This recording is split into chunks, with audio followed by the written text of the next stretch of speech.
उत्तर प्रदेश के deputy CM Keshav Prasad Maurya के आसपास आजकल पहले के मुकाबले भीड़ बढ़ गई है। जब से उन्हें बिहार में विधानमंडल दल का नेता चुनने के लिए पर्यवेक्षक बनाए जाने की खबर आई है, उत्तर प्रदेश के राजनीतिक गलियारों में उनकी पूछ बढ़ गई है।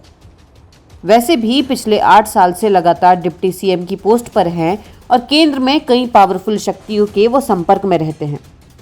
कुछ महीनों पहले लखनऊ के एक कार्यक्रम में गृह मंत्री अमित शाह ने उन्हें अपना मित्र बताया था। जाहिर है कि आजकल उनके सितारे चमक रहे हैं।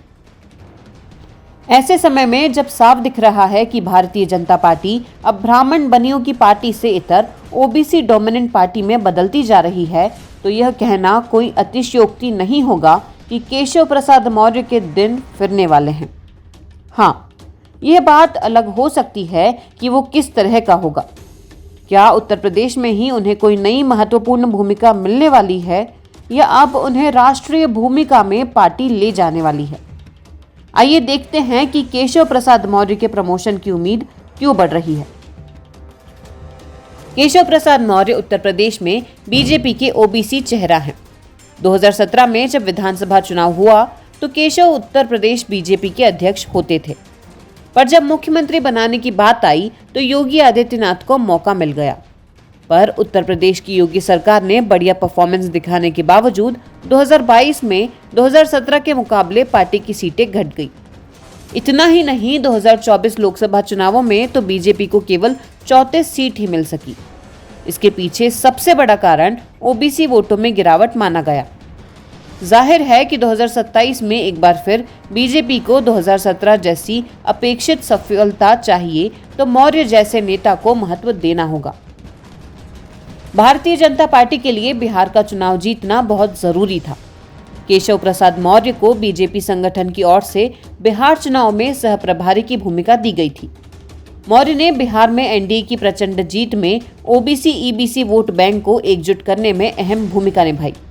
मुजफ्फरपुर, दरभंगा जैसे जिलों में 50 से अधिक रैलियां करके उन्होंने बीजेपी के पक्ष में माहौल बनाने में कारगर साबित हुए। उनकी जाति बिहार के गैर यादव ओबीसी को बीजेपी के पक्ष में करने के लिए कारगर साबित हुई।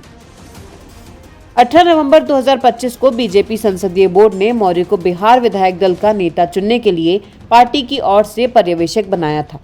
उनके साथ सह पर्यवेक्षक अर्जुन राम मेघवाल और साध्वी निरंजन ज्योति को भी जिम्मेदारी दी गई थी।